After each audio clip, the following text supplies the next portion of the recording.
Gérard Haddad, écrivain et psychanalyste, est reconnu pour ses réflexions sur l'identité et la mémoire. Lors de son passage à Marseille, j'ai pu l'interviewer pour obtenir son point de vue sur la situation actuelle à Gaza. Bonsoir. Vous Bonsoir. êtes aujourd'hui à Marseille. On vous connaît.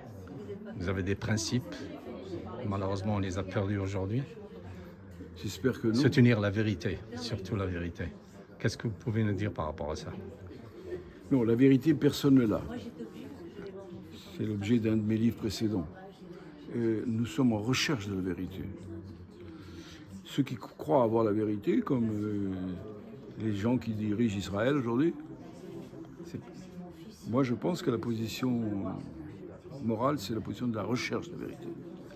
Ça, c'est ce qu'a enseigné mon maître Leibovitz. Non, mais là, actuellement, la vérité, il y a une chose sur laquelle il faut revenir. Le fondement de tout ça, c'est quoi?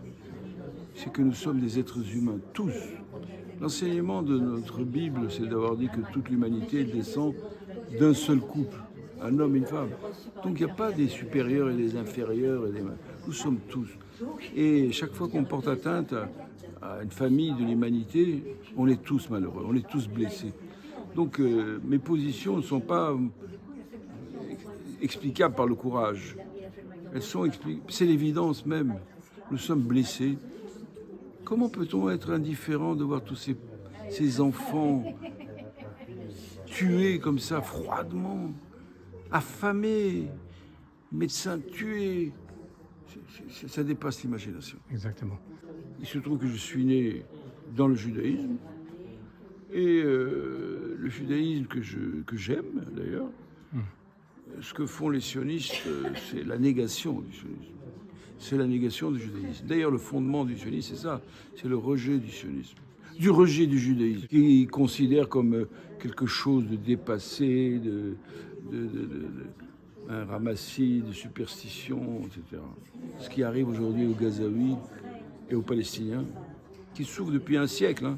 C'est pas d'aujourd'hui, mais aujourd'hui, ça a pris une tournure. C'est une blessure pour chacun de nous. Exactement. En tant que juif, on ne peut pas se sentir bien si nos frères palestiniens ne sont pas bien, qui n'ont pas la justice, qui n'ont pas l'égalité des droits, et qui vivent dignement sur leur terre. Voilà. C'est pas plus compliqué que ça. Hein. Ça ne demande pas une grande intelligence. Hein. Oui. Vous êtes tunisien avant tout? Vous avez vécu?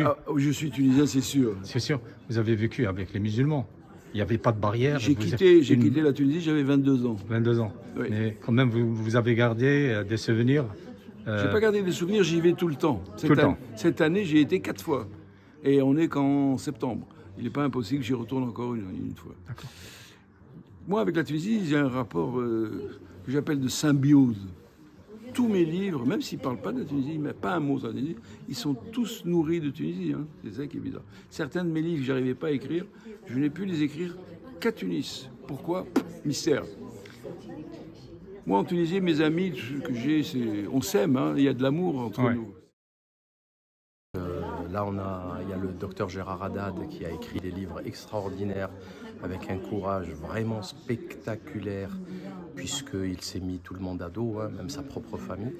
Et il connaît très très bien le dossier parce c'était un sioniste qui est parti là-bas vivre par conviction sioniste et qui a vu l'horreur du réel et qui a refusé d'accepter cette horreur parce que c'est juste un être humain. C'est même pas une question de religion ou même pas une question de terre ou même pas une question. C'est juste l'humain qui parle. À un moment donné, on fait pas ça à son semblable, sauf si on est fou, sauf si on est zinzin. Donc il est revenu et là il s'exprime, il s'est mis toute sa communauté à dos, ce qui est d'ailleurs assez